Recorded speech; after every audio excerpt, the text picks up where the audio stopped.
pushing the button? Cat's whiskers. Cat's whiskers. Yes, Lizzie's that old. Yeah. Hello, everybody. Hello, everybody. She's been terribly rude about me. Yeah, about my age. Anyway, welcome, ladies, gentlemen, children, cats, dogs, anybody else who's listening. Do you think people put us on to keep their cats and dogs happy while the fireworks are on? Just a thought. Oh, I doubt it. Background noise. Yes, we could be this week. Yes. Burbling white noise. Welcome to episode 15 of series 2 of Ladies Wot Pod. And for those who are new to us, I think there may be some new people looking at our hits this week. I am Lis Saunders, and I am still chair of the Saints Supporters Club. We had our AGM on Thursday, and there was no threat. I didn't see a riot happening. I was a guest. No riots for the evening. Nobody. In fact, there were a lot of people backing away, I think. So anyway, and I'm also involved in the Halos and anything else going on that I can get myself involved in at the Saints. And where are you? I am in South Northamptonshire, where it's very grey, very November today. Oh. Well, I'm north of Cambridge. I'm not saying where I am. It's too complicated. I'm north of Cambridge on the edge of the Fens. I'm Claire Jones, and I am one of the club photographers who's basically knackered this week because we did 3 games, which Liz and I are going to talk about in this pod. I say we because Liz was there too. Yes, I had a jolly time with the cameras, and I spend my life usually with a camera stuck to my face. So, AGM. Yeah, well, yes, the AGM. It was the AGM and quiz, because in an attempt to get more people to come to the AGM, just so we weren't just talking to each other as a committee, we had the quiz afterwards, and it did work. We had more people at the AGM than we've ever had before, and we have some new committee members, which is really good, and we said goodbye to some old committee members, and then we had the quiz. And I'm only saying this, I'm only put it in because your Ladies Wot Pod with the IT department, and we'll explain who they are for new listeners later. Ladies Wot Pod with the IT department, People What Quiz. We are your Saints Supporters Club quiz champions. Yeah. Yeah. No, it was my chair's just decided to. Oh, your chair's just decided to collapse. Well, yes, it's having a bit of a senior moment. I'll just sit up. There you go. Yes, we're champions, and contributions. I am so sad that the IT department tidied away the very complicated map that we used to work out that Vienna was the most easterly city of Prague and Vienna. It was his assertion that the Danube is straight that really tipped me over the edge. But yes, it got tidied away, and I'm very sad because it was a masterpiece of, You say masterpiece of what? I mean, if we had 2 different colours, because we had 2 pens. It was wonderful. To be honest, if Salvador Dali and Picasso had joined forces to draw a map, it would have been very similar, I feel. Yes. Anyway, it was a lovely evening, and yes, it was good fun. Well done to all concerned. Yeah, and we raised, with the auction and everything, over 300 quid. Yeah, auction. Oh yeah. So yes, 2 people. The original, I think, auction item was a signed photograph of JJ and a signed photograph of Anthony, and I donated, and they've arrived. So the people that bid on them. Yes. Here you can just see JJ in the background. It's all beautifully wrapped up. But here's the picture of Tone and JJ, the 2 pictures. So the people who won those lots will get these photos. They arrived from Glasgow this morning, where they were printed. Yeah, so that was my donation to the lots. There you go. So yeah, that was good night. So before we launch into, I feel that we should have been sponsored. We've done so much rugby this weekend. Just a bit. Just a bit. And somebody asked us about the nicknames we use for various people associated with them, with Saints and with the pod. So we thought we'd just do a quick recap for new people because we might not always explain ourselves. So we'll start with obviously the IT department, who are our husbands, one each. We have one each, a husband each. And they both worked in IT and now do the IT department for when there's mainly me when things go wrong. My end, I have to call the IT department. So, and also my husband will occasionally bring in a cup of tea. So he's then the IT department. And they were both at the live event, being the IT department in their brown overalls that we dressed them up in. Yes, so they're very long-suffering, bless them. And we're very long-suffering, but we love them dearly. Yes, we do. And, of course, my member of the IT department comes under another nickname of Sherpa 1. Yeah. Because he has additional duties, which involves my bag. So he carries my bag. And when we're travelling, my bag converts into a rucksack because he gets the joy of wearing it as a rucksack, as opposed to a rolly bag, because on certain terrain it doesn't roll. So Sherpa 1, because I've got a lot of gear. It's just ridiculous how much I take with me sometimes. Yes. But he very kindly. And then that leads us on to the other Sherpa, although we have a new addition to the Sherpa family. But the other key Sherpa in our little pod family is Sherpa 2. And Sherpa 2 has been known also to assist with the ridiculous amounts of... In fact, he surpassed himself on Friday at Friday's game because I forgot my little fishing stool. So he got me a chair. Yeah, she was sitting in a chair. Ladies and gentlemen, she was sitting in a chair. It was very nice. And then Paddy chair. So I was asking her if you moved it from the bottom of the pitch to the top. Recliners next week, a chaise longue with grapes. Yes, that'd be lovely. Yes, so Ryan Robinson is the media manager at Bedford Blues, and he very kindly assists with all sorts of Sherpa in as well. So that's the outside of the playing contingent. Yes. One of our first nicknames that we came up with, because he is Mr. Dependable. Yes. Yeah. Now, you will have heard some of these nicknames being used on the Saints show. Yeah, we're not having any of that. Yeah. We used them first. I'd just like to say, Graham, Lenny, we used them first. Yes. So Mr. Dependable, the lovely Tom Litchfield. It's a lovely Tom Litchfield, and the reason he is Mr. Dependable is he's played all across the back line. And except for scrum half, I don't think I've ever seen him play scrum half. No. And I did when we talked to Matt Ferguson, our former scrum coach. We did warn him that we did not want to see Mr. Dependable in the front row. We have seen him in the back row when somebody has been sent off from the pack, but we certainly don't want to see him in the front row. But he is entirely dependable. Whatever he's been called on to do, he is. He's just Mr. Dependable. Yeah. So he's also now got a second half a nickname because was that Sherpa 1 who partly invented this name with you and Sherpa 1 at the Newcastle? Was it Newcastle game? Gloucester. It's a Gloucester game. That's it. And it is Hutchfield Litchingson.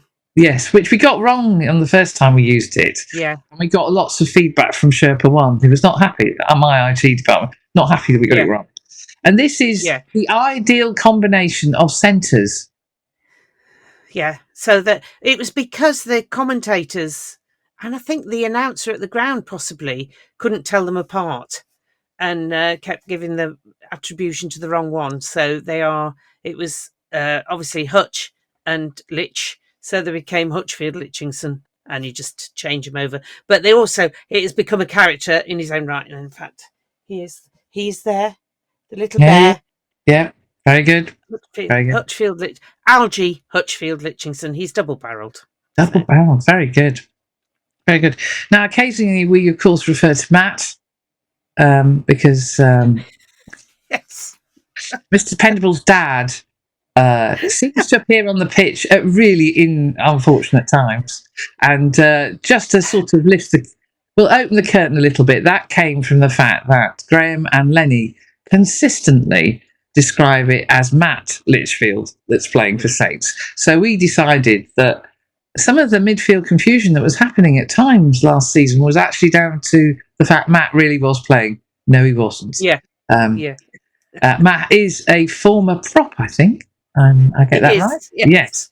So to find him in midfield, actually knowing Matt, he probably would be in blooming midfield. Yes. But there are a number of famous occasions, including in Dublin and all over the place, where Matt appeared on the wing. No wonder, sometimes, as we've said, no wonder Mr. Dependable can't make progress, because he's always got to get his dad out of the way. Anyway, and then we've got two of our favourite people, one of whom has only just come back from injury. Yeah. We've got our Big Trev, our northern representatives, Big Trev and Wee Trev. And they were going round together again on Saturday, and in fact somebody said that I can't think who it was. One of the Saints staff about they never see them apart. And that, sort of, and they do look alike. And Wee Trev is translator for Big Trev, even though he's Scottish. Even though Callum Chick has joined. And, I think it's just to give Wee Trev a break. So Trevor Davison is Big Trev, and Wee Trev is the Scottish version of Trevor Davison, aka Robbie Smith. Robbie Smith, yeah. Yes. Right. Who do you want to go to next?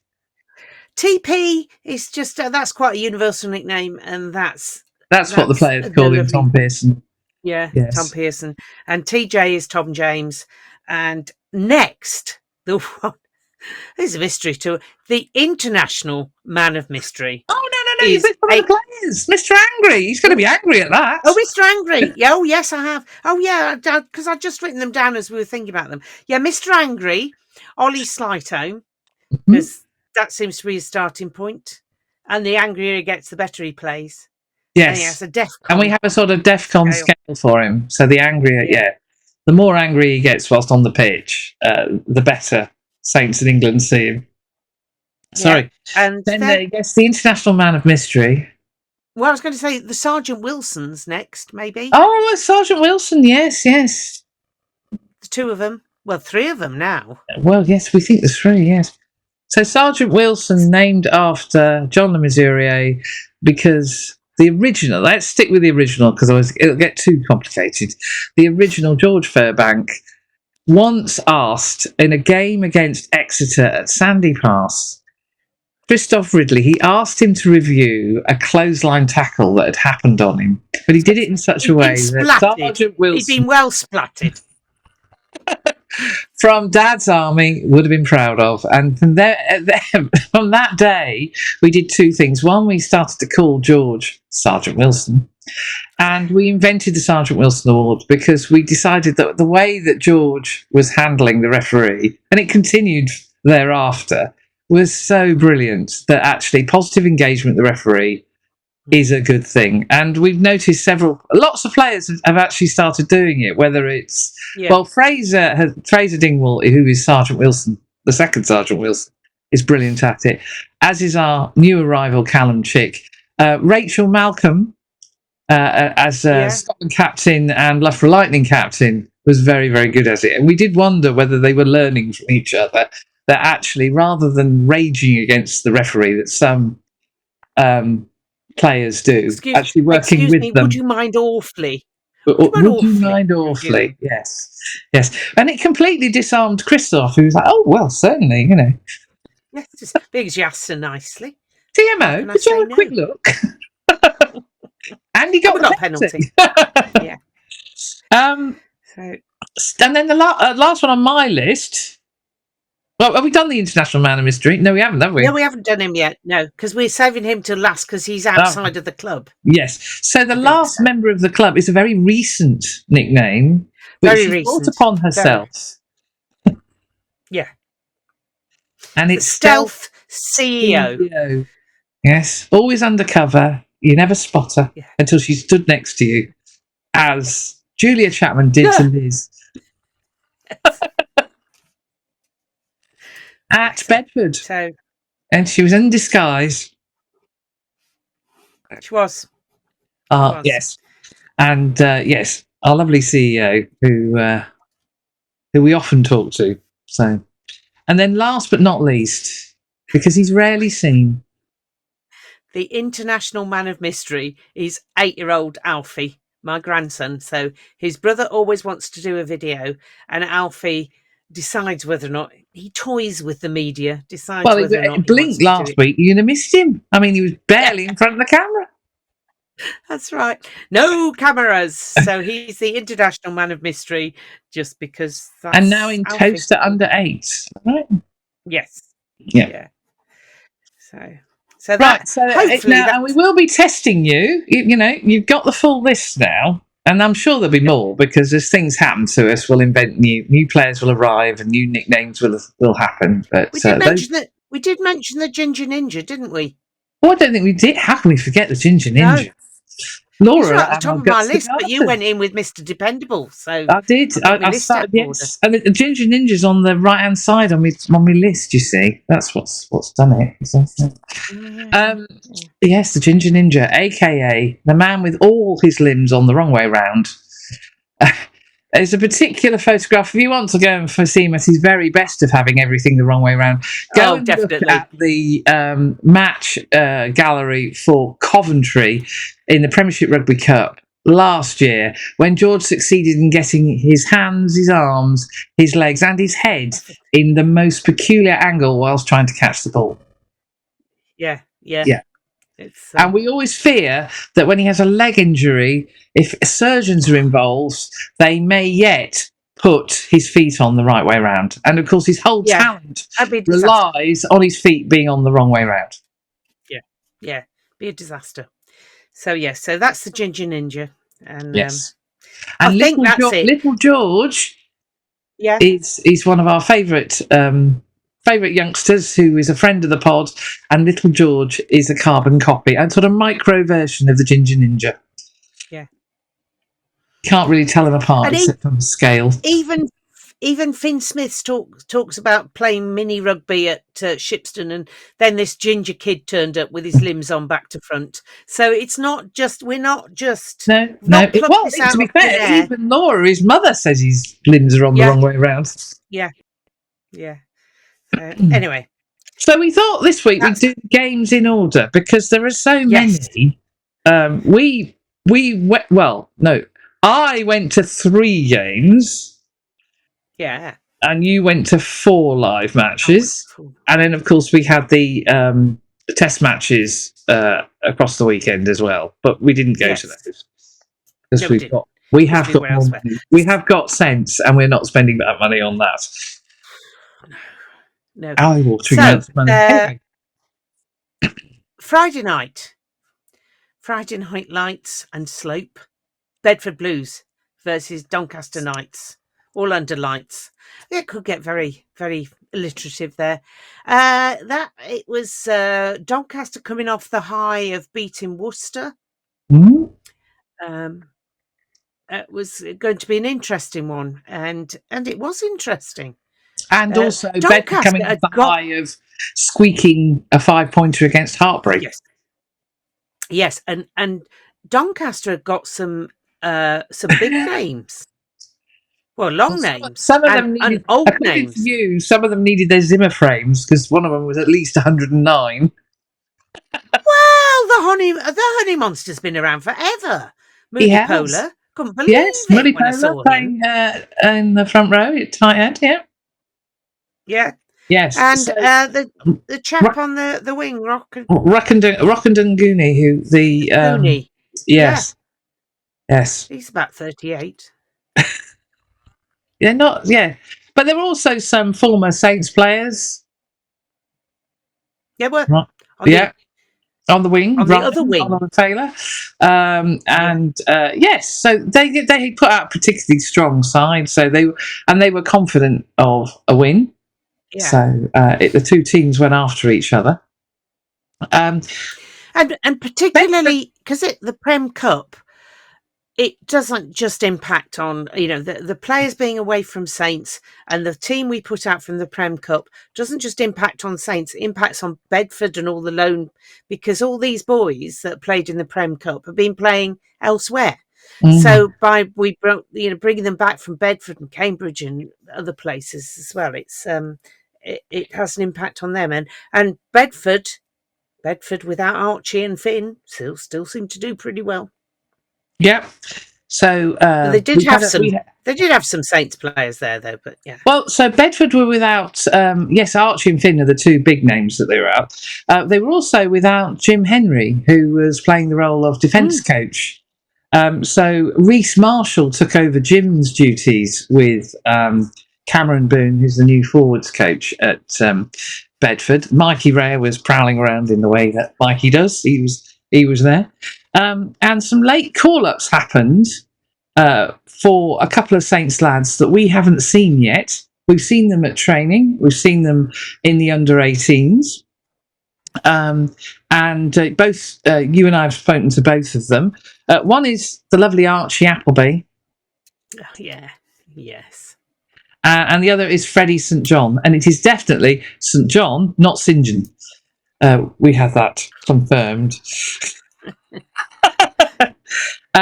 Freddie was a travelling substitute, and the reason he was a travelling, I always find that funny, I have travelling substitutes at home, was that he hasn't, so Mike Rea rightly has a rule that says you have to have done some, not just one training session, some training sessions with Bedford before you can play.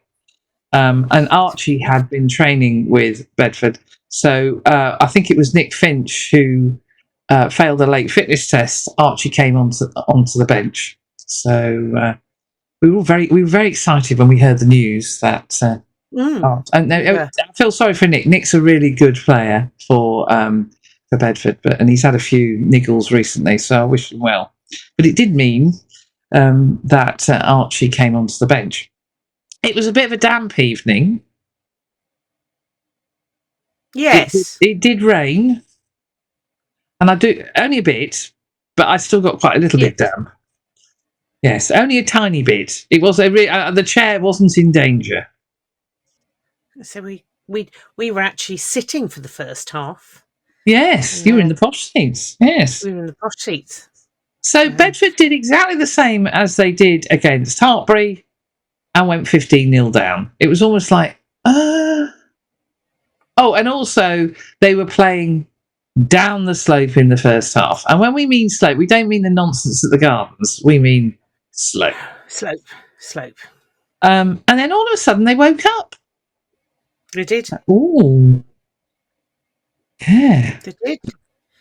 Yeah, the first 20 minutes, I couldn't see where they were going to get a score from. No. And then suddenly went, hang on a minute, chaps. We're supposed to be playing. The warm-up's finished. Let's play. Yeah.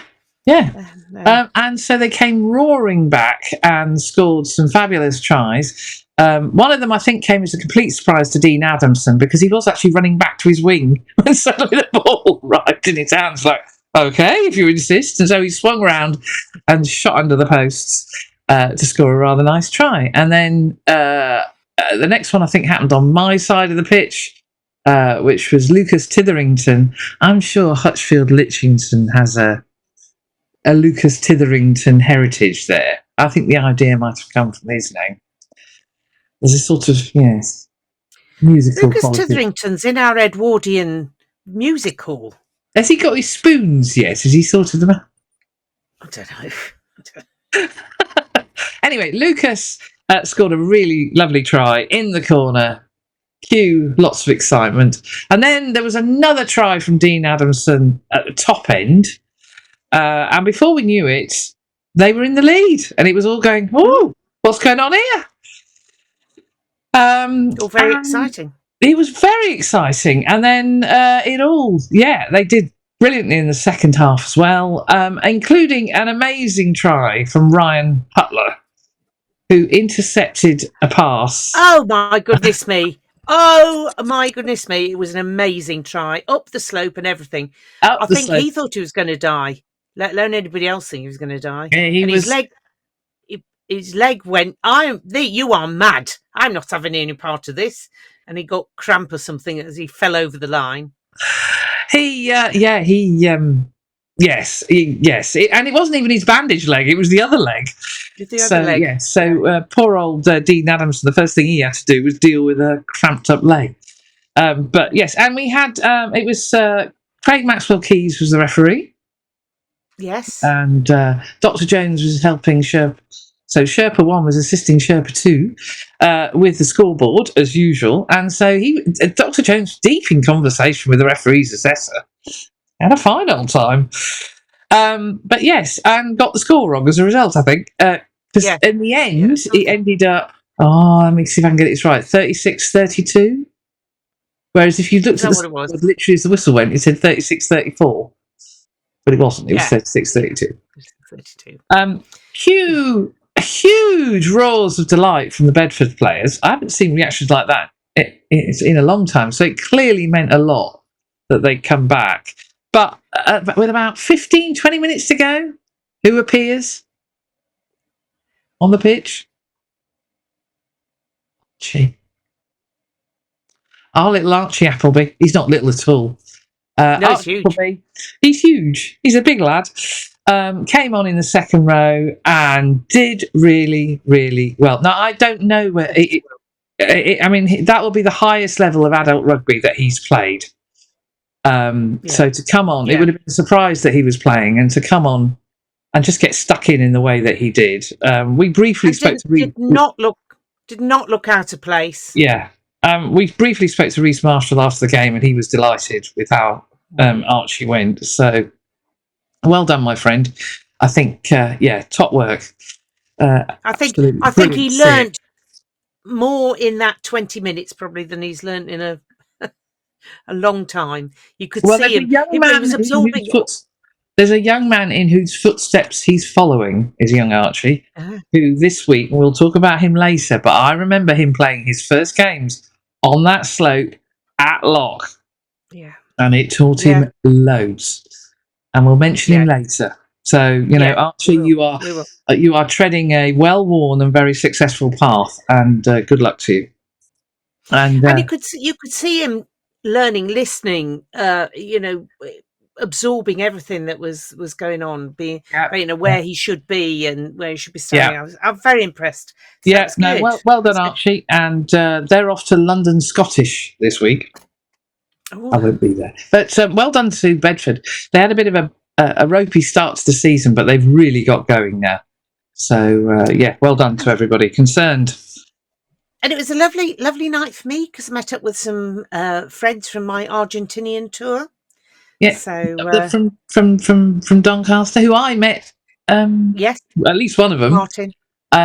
You met, when Saints did their training session at Castle Park. Yeah. On the downside, we did have to look at that dreadful Doncaster kit. Yes, I was going to say, as my IT department said, have Stade Francais just offloaded a load of their stash? I mean, it was very pink. It was very pink. It was the second pink kit in a week that I'd had to look at,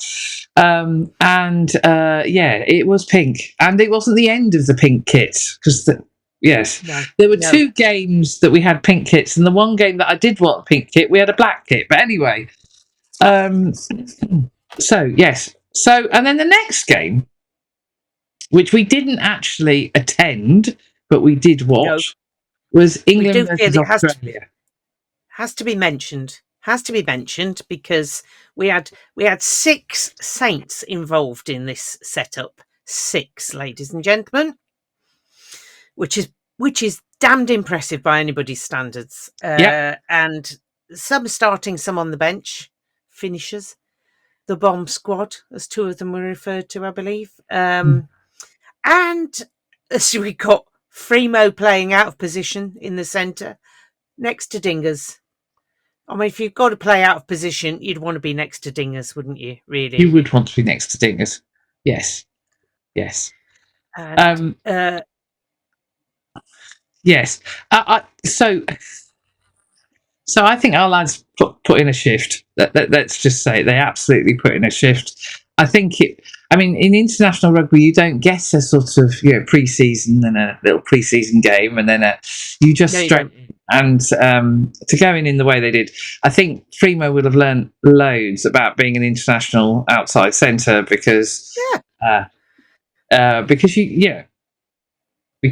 he's a superb player. And there will be moments when you go, oh yeah, I'm supposed to pass it there, aren't I? Because I'm not the wing. And Dingers, you can see Dingers was kicking himself around the park over the intercept try, which should never have happened, because if Freddie Stewart had learned to pass, that whole play would not have happened.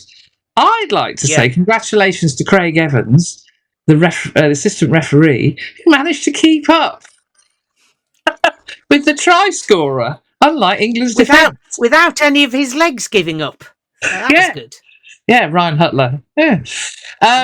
Yes. So, Dingers. The rest of the game, Dingers was the class act that you would want from him. And the other thing is watching that pass as well. If people had been in the right position instead of all over the shop, I don't know what they were doing. Then the intercept wouldn't have happened either. So, it was one of those things, and. I don't know why I do it to myself, reading social media about Fremo played like a wing playing in the centre.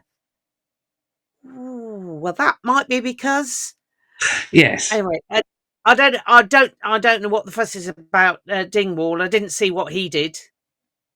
That's the point, because you don't ever see what Dingers does. You don't see what Dingers does. You don't. And clearly the rest of his colleagues love him to bits because he does just the best one. The best one, though, that was so laughable was somebody who put that Mitchell's the worst international number 9. I knew you'd mention that. Okay.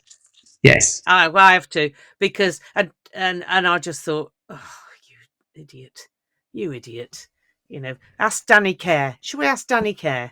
Yes. Well, social media is hilarious for how, there are millions. He was Irish, the bloke saying that. Yeah. Well, they've got a lot to laugh about, haven't they?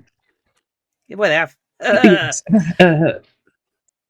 But yes, so no. Mitch took his try very well. And then we have to talk about. Of course we do. Much as we don't. Much as he doesn't need us talking about him, but we have to, because we have to talk about HP because Henry Pollock, that's HP. So Henry was his irrepressible self. He brings on bundles of energy when he comes onto the pitch, and he did exactly what his coach would have done.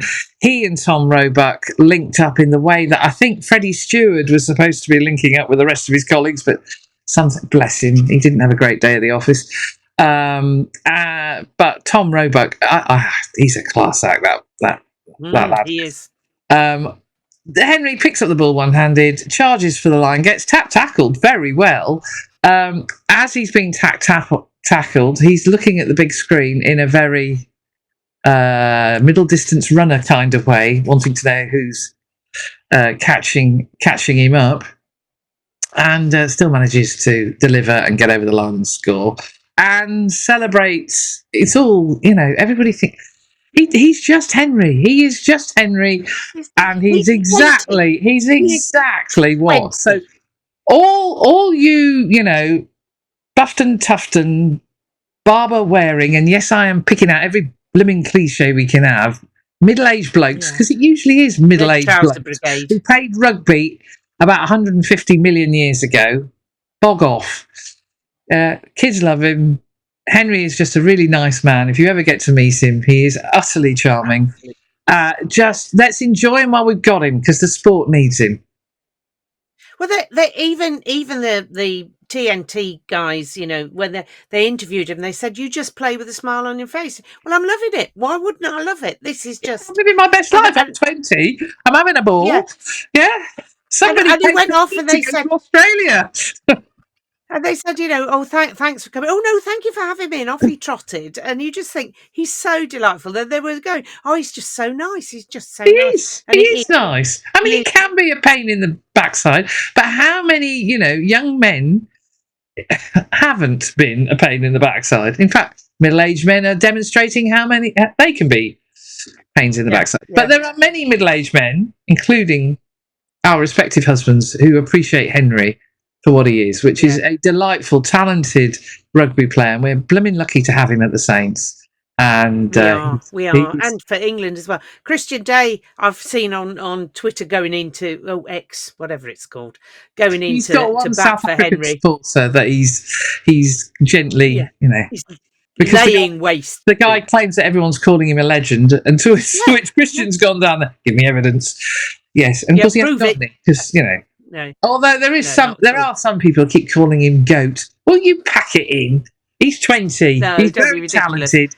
Goat's a bit much, He's a generational talent at 20, and hopefully, and if he will carry on and be fantastic. But you never know. You never know. He could burn out. He's not. The thing is, though, he's not a one-trick pony. He's when you look at his stats, that people go, oh, he's showboating. He doesn't do the hard yards. He does. He's showboating. He scored was it 3 England? He's got 2 caps, 3 England tries, and he's played for 30 minutes. Right, moving on. Yeah. Ridiculous. Anyway, moving on. So we beat Australia. There was no replay of last year's dreadful game where England were winning up until the last 3 minutes and Australia scored 2 tries, thanks to one ex-Saint and one ex-associate Saint. Yes. Andrew Kellaway and well done to the Saints lads for trying to control the Khan Solakaya Lotto. It's something down. Entirely pointless. What is it about him? What is it? He just goes and lays waste to people. Just picking a fight with anybody. Yes. But yeah. And Finn trying to calm it. I don't know why I thought Finn might have learnt his lesson from being flung into touch by his went to greet my ex-colleague and just got flung into touch.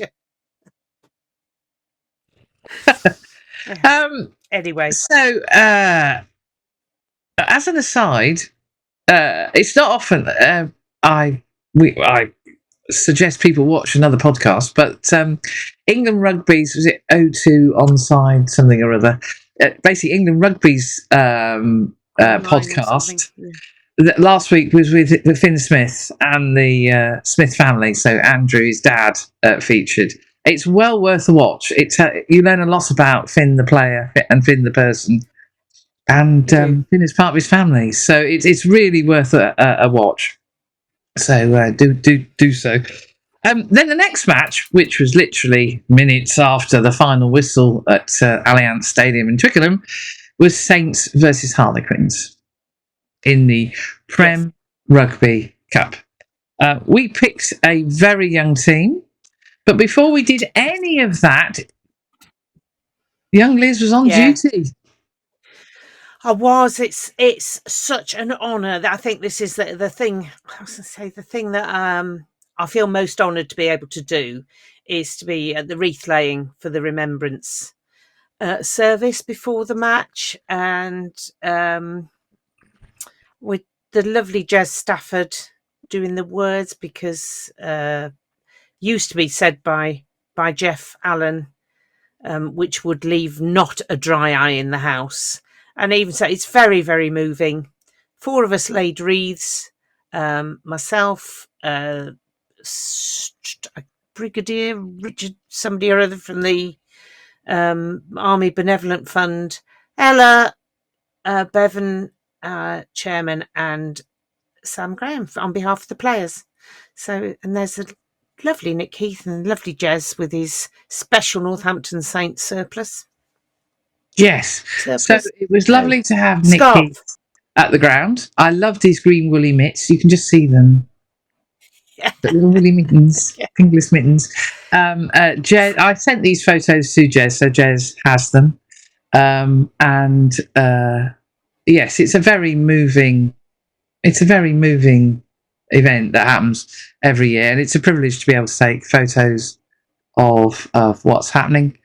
But yes, and it went off very smoothly, which Mr. Pete Nuttall, was very concerned about, because he was at England-Australia, the rugby league game, which was held at Everton's ground that I can't remember the name of, the new one.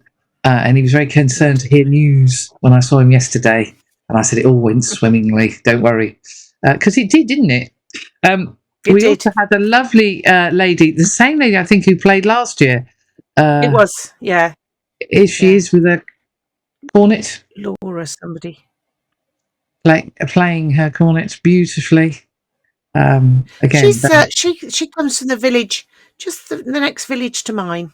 Oh, there you just go. Over there. I should say, for those of you on Spotify, we're looking at photos that I took on Saturday of the event, and then we had to scuttle, didn't we? We did. I had to go and retrieve my umbrella and Mac because it had been very wet before then. Now, on the other hand, I even got a message from one of our regular listeners, Mr. Lindsley, more of him shortly, saying, "Did you get that?" Of course it is. You were lucky. I just about got it. I just about appeared from on the terrace side when he did that. So yeah. So one of our debutants, and we'll talk about all 5 of them as part of this review, Tom Rowe, the Loughborough University student, who is part of the academy. He's doing one of these joint university, being with Saints Academy. Tom was a trialist during the summer, and he's now got an academy contract. And he wasn't quite as fast as Mr. Angry, Aldi Slightholme, but he was pretty blooming fast. He scored within pretty rapid. Yeah. And that left just enough time for me to be able to sit down and start taking photos. So well done to Tom. Well done to Tom. But yes, it was a very young team that Saints picked. We seem to want it always. We seem to want to see the young players, but actually watch the senior guys all the time. And many of the senior guys who were plying their trade down in London started life playing in this competition. It absolutely is the. I remember. Somebody who hasn't, because Scotland beat, well done, Radders. Scotland beat the USA. Radders, by the way, is Lee Radford. Radders is on sabbatical at the moment, with Scotland being their defence coach, and Scotland beat the USA 85-0. I don't know what that does for the USA, but it seemed to do a lot for Scotland. But Elliot Miller-Mills and Rory Hutchinson are in the Scotland squad. Can't play because it's not part of the international window. Yes, so madness. But there you go. Anyway, but well done, Radders. Well done, Radders. But I remember I think one of the most senior players, I think the guy with the highest or lowest, it must be lowest, Saints number is Hutch. And he made his debut at Welford Road in 2016 in the Anglo-Welsh Cup, I think it was then. It might have been the LV Cup. Cup, I think then. Yeah, it might have been the LV Cup. Yeah, I think it was. But either way, it's that competition that these guys were playing on Saturday that Hutch, who's now an international, started his Saints career. And it was wet. That's cold. Well, there you go. So, yeah, this is the perfect competition for the youngsters to play in. And also people who need to get minutes in there under their belt, who've been people coming back from injury. And so Sammy Graham would have been absolutely delighted, although I don't think he was too delighted about the number of scrums that good Lord, none of us were delighted about that. That got so tedious. It did. I felt really sorry for Alex Thomas. Alex Thomas, who did a cracking job in the East Midlands derby, was refereeing on Saturday. Our old friend James Clark was one of the assistant referees, and I apologise, I can't remember who the other one was. But he was being too generous, I think, with the fact that these are young players, and the resets that were going on at scrum time were a bit tedious. I think Dr. Jones's favourite moment, though, was a line out where he allowed Harlequins to have 3 goes at getting their line out away, having got the wrong. At one stage, they'd given us the number of players that were going to be in the line out, and then put the wrong number in, and had 2 receivers, and 3 times. He should have just free kicked them. They wouldn't do it again. Yes, not brilliant. So we had a number of debutants, didn't we, Liz? Including one. We have a real soft spot on this pod. Do we? We have a soft spot for everybody, don't we? Which one in particular do we? Given what happened to him when the last time he thought he was going to make his debut. Oh, yeah. Oh, we do. He's been desperate to get his Saints number. I mean, they all are. But poor Ollie, it's been, here it is, no, it isn't. So he was supposed to play, I think, when Saints played Coventry, was it? He was on the bench. He was named as one of, and it was so close.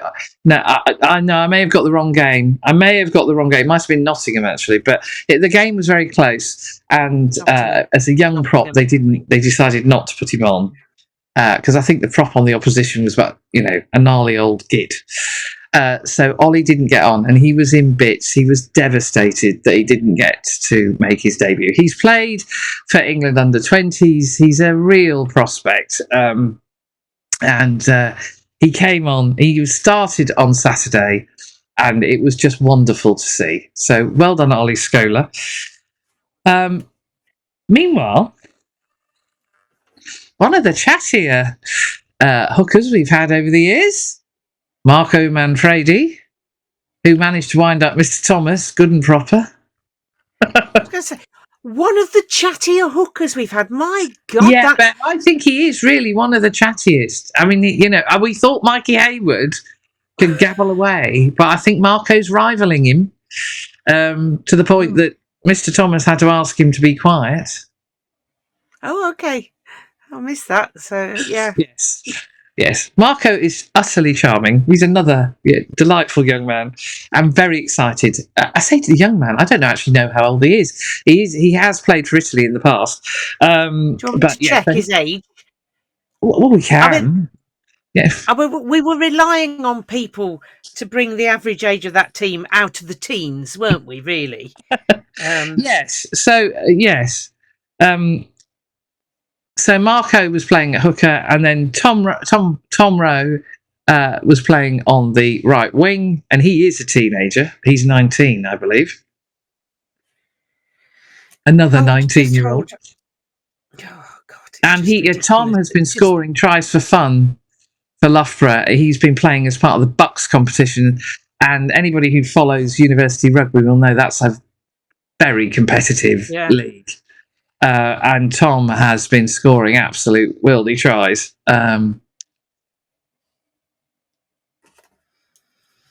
So I'm just making some notes of ages here. So very good. I mean, we've got the positively ancient Tone at fly off, and he was born in 1996. So he will be. Oh my God, he's 29. Yeah, no, he's 29. Yeah.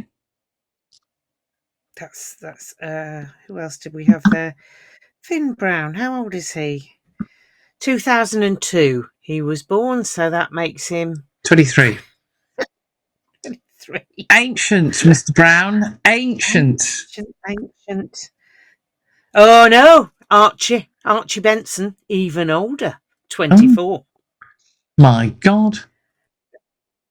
How old is it? The lovely Amena. Lovely to see him running around on the wing. 22? 21. 21. Oh, yeah. 21.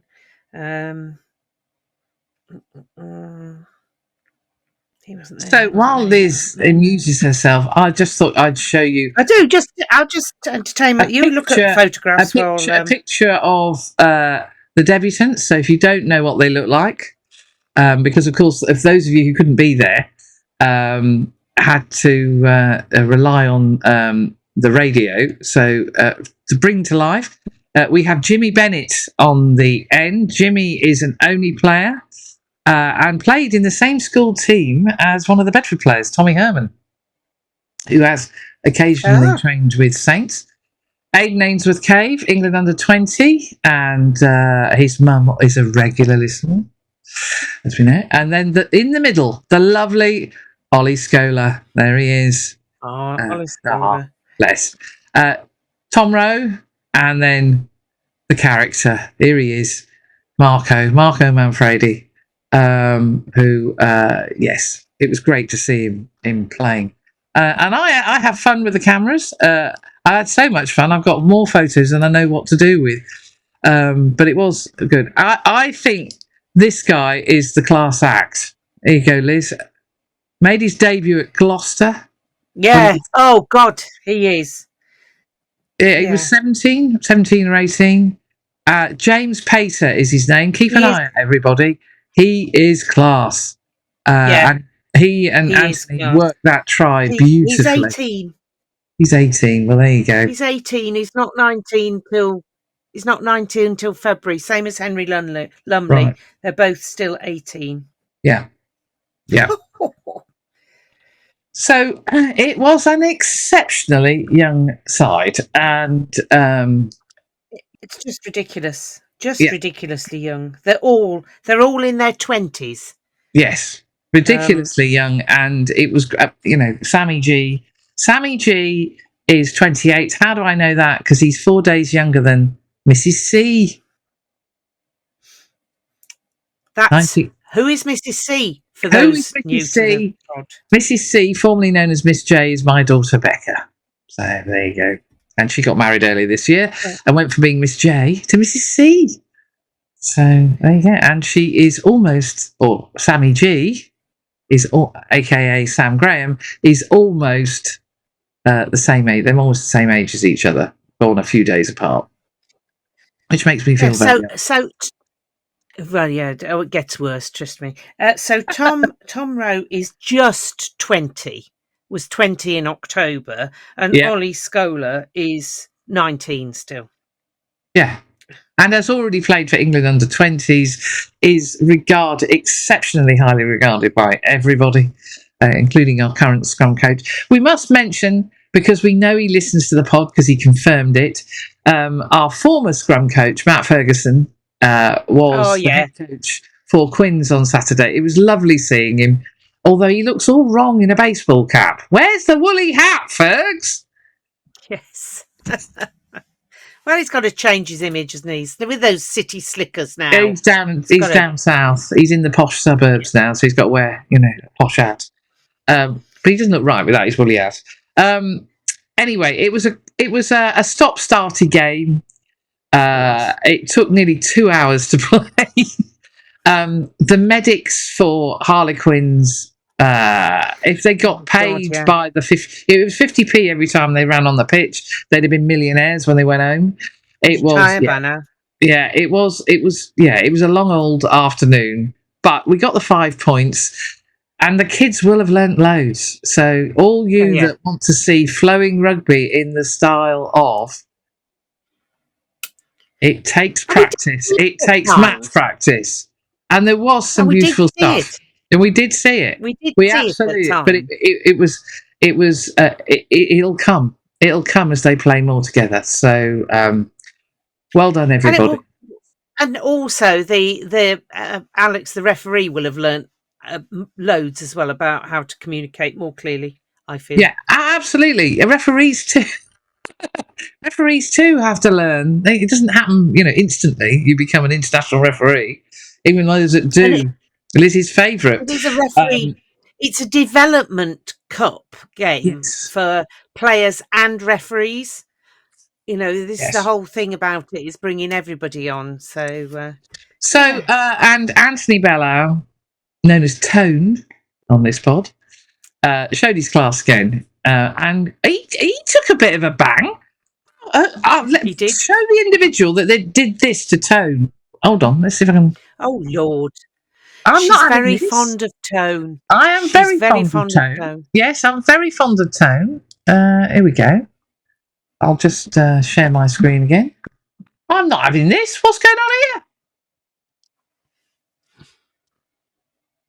Look under his eye. Yeah, oh, yeah. He's taking the bang. Talking of pink kits, as we were earlier. Oh, Yeah. hideous. Something to do with a breast cancer charity, I believe, but even so, there are limits. So, Ladies Wot Player of the Match? Ladies Wot Pod Player of the Match?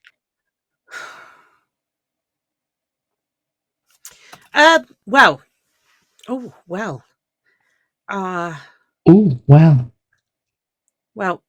Yeah. No. But yes, but no, but I think Tone was doing sterling work.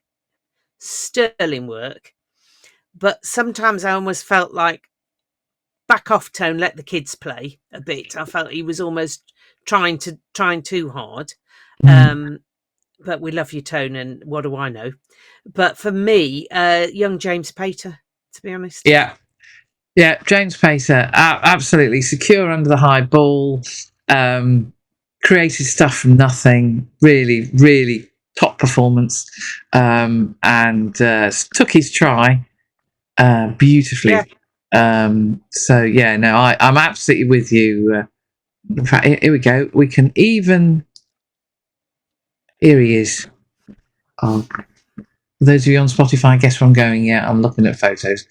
There he is. That is who you're looking for, ladies and gentlemen. Yeah. If you're the fabulous James Pacer, absolutely herring down the pitch to score, and made his debut. Oh dear me! So he's 5 years younger than the Ginger Ninja. Yeah, who came on? So huge cheers.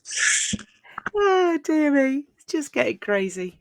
I do understand what people go through with sitting near Sam Vesti now, because I did my usual routine of going around to the technical area, just outside the technical, and sitting on my little fishing stool next to Tommy Bullock. And Sam was where Jake Sharp normally is, because Jake obviously was head coach for the game, and he would have learnt loads. And he was being interviewed during the week, talking about how much he was enjoying learning what it takes to be a head coach. But Sam obviously can't let go. And it is extraordinary how invested Mr. Vesti is in the game. My goodness, I was only there for 2-3 minutes. And wow. Yes, I imagine the players can't normally hear him as much as they heard him on Saturday.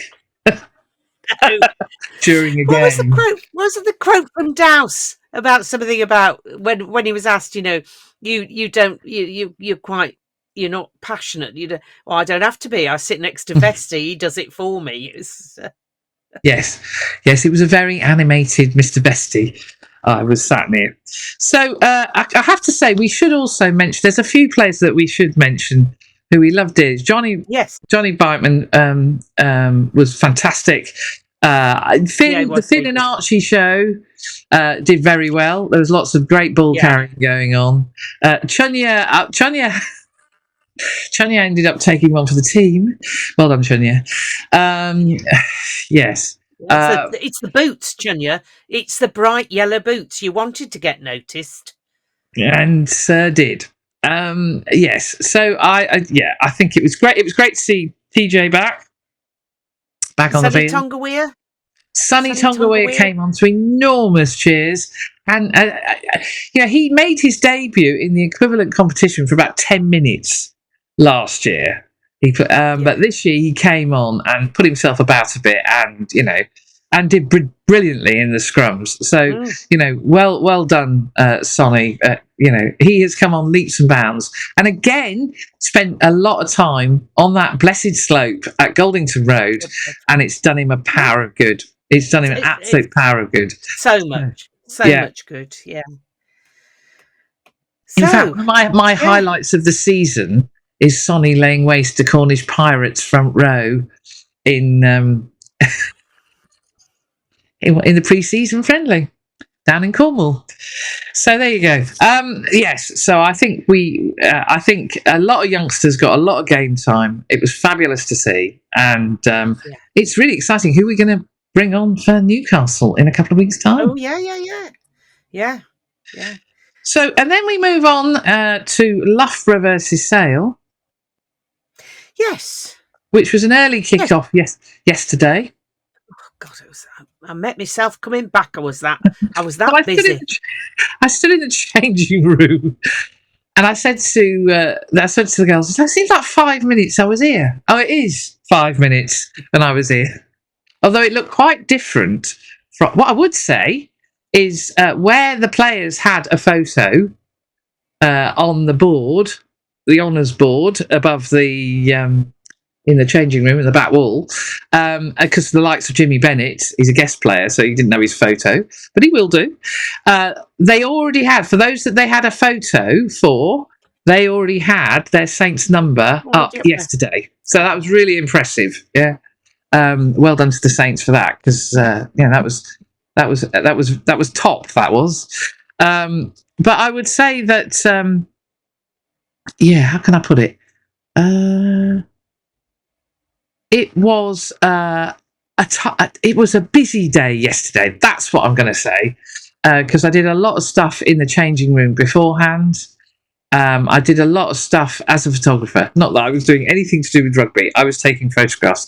But I met somebody who I hadn't had the opportunity to meet before, and she is an absolute star. And I'm going to, for those of you on Spotify, I think you need to see this lady, because her name is Rachel Taylor, and she is a former Sale Shark swimming coach, and she's joined the coaching team at Loughborough Lightning.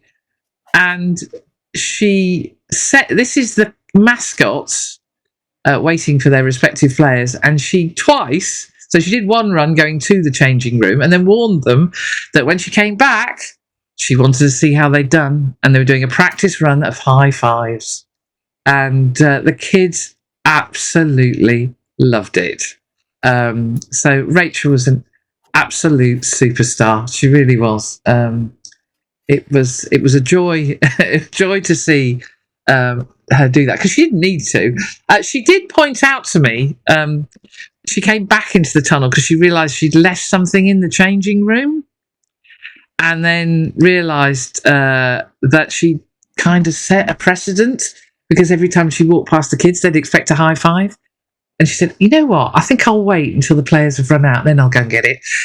Because very wise. Very wise. Very wise.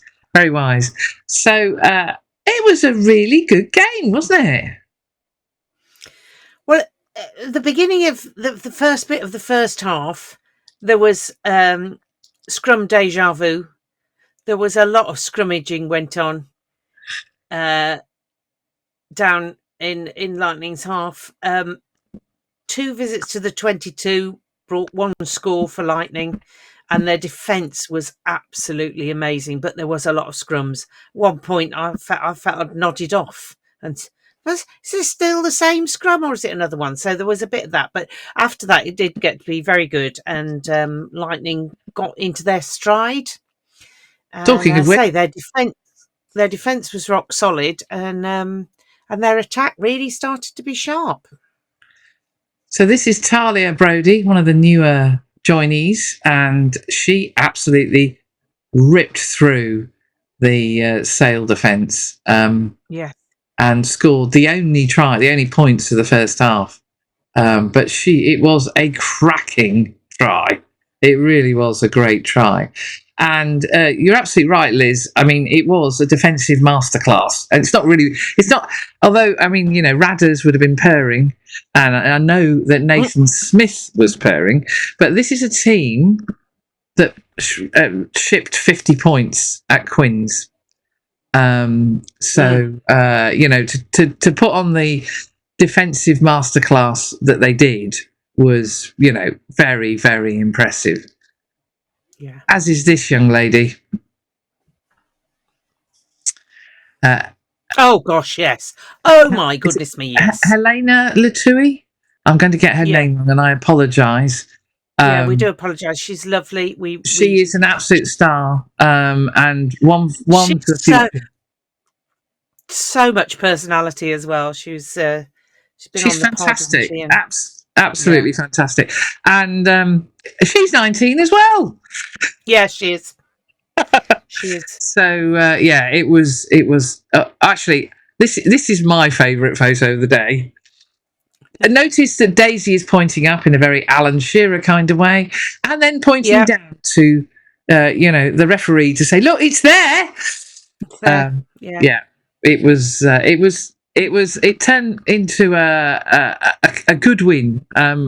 Sale, in some ways, Sale got a losing bonus point in very late on the last play of the game, and but it was a good win. So and we had 2 debutants.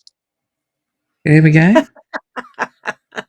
This is the joy of working with Lightning. They are real characters. So this exuberant.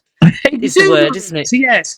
This is Rachel Arecki, who's holding Fancy Bermudas, and we had to wait for this photo because Fancy was doing a S&C warm down. But yeah, it was good. And we also had a presentation to 2 former players, so I can actually reveal all. Let's see. What I'll do is I'll show you Loughborough Lightning stalwarts, and well, one in particular, but let's see. Here we go. Laura Keats and of course Emily Scarrett were presented with shirts, and what I'll do is I'll show you. Here we go. So Helen Nelson and Sadia Kabaya presented shirts. I have to say, class acts from our colleagues at Sale in the background, the Sale coaching staff, and I think some of the travelling substitutes were in a semicircle as part of the presentation, applauding. Oh, that's nice. I was really impressed that for them to do that, because it's a long journey home, and to take that on. And but Sadia got the crowd singing. And even Helen Nelson, by the looks of it. So so it was. Here we go. And so here's Laura and Skaz. Yeah. So and then again, look, here you go. Here's another photo. They just can't help but mucking around. It's great fun. It is great fun. So it was a good win for Lightning. I think they needed it after what happened in London, and we saw some really, really good play. And I'm going to do a shout out. If we did a Ladies Wot Player of the Match for one single kick in the game, it would be Leah Green's clearance kick. So Leah Green was playing fly half whilst Helen was at the World Cup with Scotland. She is a talent. We talk about generational talent. I think she is already a class act. I think she was playing fullback yesterday, and she just launched a very Emily Scarrett style howitzer, which went miles. So yes, well played, Leah. But well played, all of them. And a good home win, and we get to see them again next week. But first, shall we talk about Towcester under 8s? Towcester. Well, Towcester. Which one do we want to do first? Under 8s or under 11s? Oh, I'll let you choose. You're the arbiter of these things. I wouldn't presume. Let's go with the Littlies first. Let's go with under 8s. Yes, they were at Milton Keynes. It was a lovely day, and here's a wee report from the International Man of Mystery. International Man of Mystery, thank you for joining us. I think I passed too much to my teammates, and when I just played on the floor, and I almost scored 2 tries, but one of them I slipped, the other one I got tagged. Yeah. Did you enjoy it? Yes, Will you be back next week? maybe. Filmed in Aldi car park. All the classiest joints. But he and his friends, what are you saying? He about passing too much to his friends. I was trying to explain to him about it's lovely to pass to your friends, but when you get the ball, sometimes he gets the ball and he stands and then just passes. And I said, if you run with it, your friends will come with you and then you can pass to them. But don't be afraid to run. And they're getting the idea, but they're only under 8. They're only under 8, and he and his 4 friends at one point were they're like a box of puppies, really. They were just rolling around in the mud at one point. They're hysterical. They are so funny. It's yeah. Anyway, so we've no idea who won because they don't keep a score at that age, and that continues the tradition started in the very early days of this pod of Towcester not knowing how many they'd scored and who'd won. Yes, because it's not the point. They're learning the sport. Yeah, they're learning the sport, and it's the parents care more about the winning.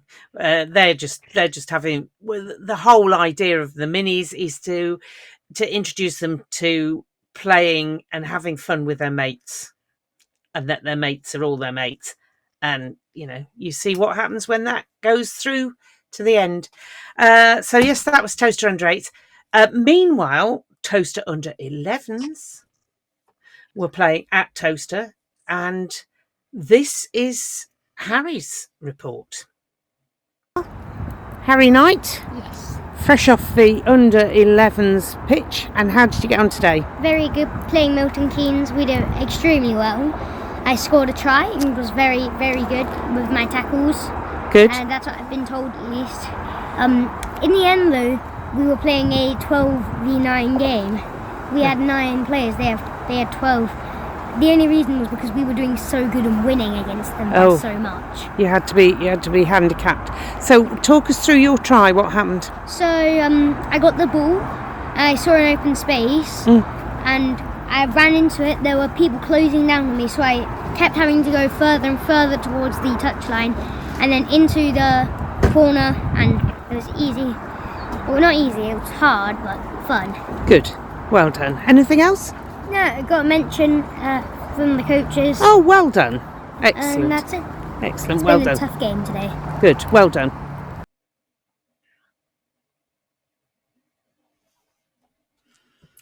So Very good. very pleased with himself. Very chuffed that he scored a try. Even more chuffed that he got mention in dispatches by the coaches. So all good. And that was Aldi Car Park as well. As I handed Alf, the international man of mystery, over, Harry demanded that he did his recording. I went, just do it here, because I've got to go, because I've got to get to Loughborough. Well, not to Loughborough, to Saints to watch Lightning, which I managed to do just in time. You did. So I would say it's been a cracking weekend of rugby, starting with Goldington Road on Friday and ending, and all 3 teams won. And we saw some fabulous youngsters and a few oldies scoring tries for fun. Dean Adamson. He won't like me calling him an oldie. It's been a cracking weekend. What it's left me with is thousands of photographs to be waiting through. So for those of you who think Claire's social media has been a bit quiet, yes, I've been a bit quiet, wading my way through everything. We forgot to mention mince pies. Oh, so a shout out to both Richard. Richard Lindsay bought his box of mince pies round. They looked very delicious, but I didn't have my box with me. In fact, I don't even know what I've done with it. I put it somewhere safe. That's terrible. Oh dear, what have I done? And I was being elusive because I hadn't got my box with me because I was doing grown-up reclaying stuff. This doesn't teach me to have a tidy up in my study. Anyway, yes. But Simon Robinson happened to be stood next to me, our dear friend Simon Robinson. And he took one for the team. It's not really taking one for the team because he basically stuffed it. It is in his mouth. taking one instead of the team. Yeah. And the assessment was it was delicious. So there you go. There was lots of, yes. So thank you, Richard. And then Charlotte, the lady from Newcastle Bulls, happened to be visiting our foundation. Didn't she a fortnight early? Anyway, she visited me before the game on her way to the bar, saying, "Oh, I bought some mince pies for you, but I've left them in the car." So I am not a mince pie eater. So I've eaten more mince pies this year than I think I have in the last 10. But so thank you, Charlotte. It's very kind. And we've already had a message from the foundation saying your mince pies are waiting for you. So I've got to arrange to go and pick those up. But hello to Charlie and her mum who listens apparently. So more power to your elbow, the pair of you. Excellent, Charlie and her mum. So well done. And now we've got some fabulous news. And we've got breaking news. But it's not really breaking, is it? No, before we go there, we also had a request for emergency cake, didn't we, from a wounded yes, soldier. How can I forget? So our world champion lock, Lily Ives Campion, the observant may have noticed that she was sat in the stands with her colleagues wearing a boot. There was a late change to the Loughborough team, and Lily I don't know what she's done, but she was in a boot. And we've ascertained, after a brief conversation, which actually we had a rerun of it post-game, that emergency lemon drizzle cake may be the magic potion that helps Lily on her way to recovery. So, Liz, emergency cake has been requested. Yeah. Yeah. To work that one out. Its restorative powers, we know, are fabulous. So, right. That's dealt with the confectionery and baking side of things. Now on to the big news. The big news. Yes, the big news. And it's not a man that you hear, the likes of Stephen Jones in the Times. And yes, I am picking on you, mate, because you're now getting bloody boring. You were boring before, now you're bloody boring. Is the fabulous man of boots on eBay. Yeah. Tom Lockett. Yes, all those hours chewing off poor James Craig's ear have mean that we have, yes, ladies and gentlemen, a 7th Saint in the England squad. Congratulations, Tom. Well done, Tom. Hope you get on. It's just such good news. But he was. This is the mark of the man. And some of the, I would say, George Hendy was there as well. They went to Worcester on Friday night to watch Jakey Garside play, and he got man of the match. It's a lovely photograph of them, and Tom Cruise as well is their forwards coach. They're all there to support Jakey. And as Matt Litchfield said, Jakey don't stand next to the locket. But Jakey and I caught up with Jakey on Saturday, and we decided we don't choose to stand next to him. He comes to stand next to the small people. He's obviously not secure with his height. So there we go. Oh, I think he's very secure with his height. I think no, well done, Tom Lockett. And Kerry and Chris, well, Kerry will be overexcited. She will not be able to sleep now for excitement. But well done, mate. Yeah, really top work. It would have been in the England A squad anyway, but got the call up to join England. Meanwhile, in the England A squad, we have 3. Well, I don't know who we have because they haven't really revealed it yet. No, they have. They have now. Yeah. Oh, did it come out this morning while I was beavering away? Yeah. I'll let you. Let me find well, this. We know James Craig is the forwards coach, so congratulations to James. His coaching credentials go from strength to strength. And we believe that we have some additional... Three Saints called up to England A squad. And they are? So we've got TP, Tom Pearson. Excellent. Manny. Excellent. Emmanuel Iogan. And young Archie McParland, which is I'm really pleased for Archie. Excellent. Yeah. Which would explain why he didn't play on Saturday. Yeah. Yes. I thought they were just resting him, but obviously, no, that's why. Well, they were resting him, but for other reasons. Yes, yeah. So they're due to play the All Blacks 15 on Saturday.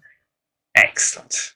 Well done to them. So, well, I don't know if they are, but there's the England A is whoever they're in the squad. So we will see what happens.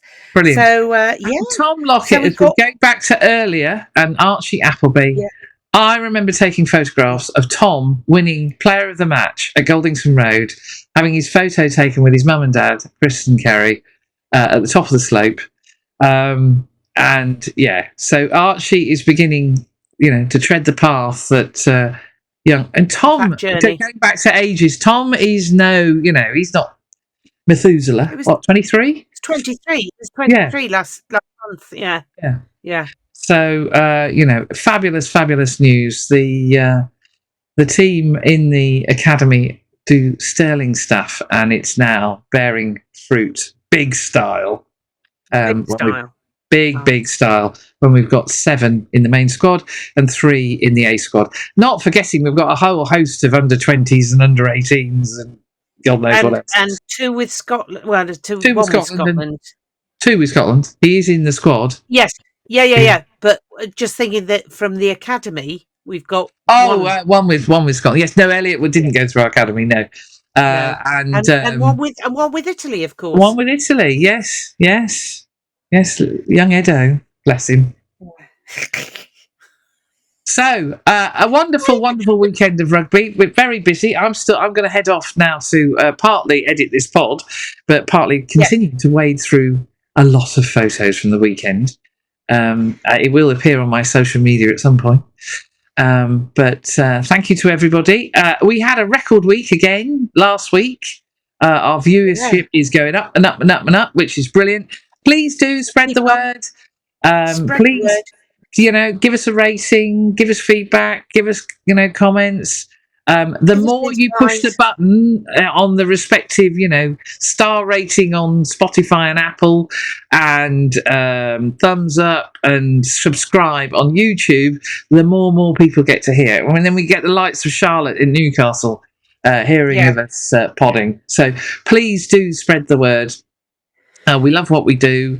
And this weekend we will be off. We've got one game. I will not be going to see Bedford in London. I will be going. I think Mrs. Saunders is also going to see Loughborough play Exeter at the Gardens. Yeah, I hope so. And Loughborough owe Exeter one in the manner of which they lost last year. It was one of the most heartbreaking games I've ever witnessed. So it will be a belter of a game. So and hopefully loads of Saints representative internationally. So just absolutely keep watching the telly. Fiji and the All Blacks are the two. I don't know who Italy are playing. I apologise. But should be South Africa. I don't know. I think they played at some point. Yeah. So anyway, team, have a good week, everybody. That was episode 15. Series 2, Ladies Wot Pod. See you soon. Bye. Bye. Now, where's that button gone?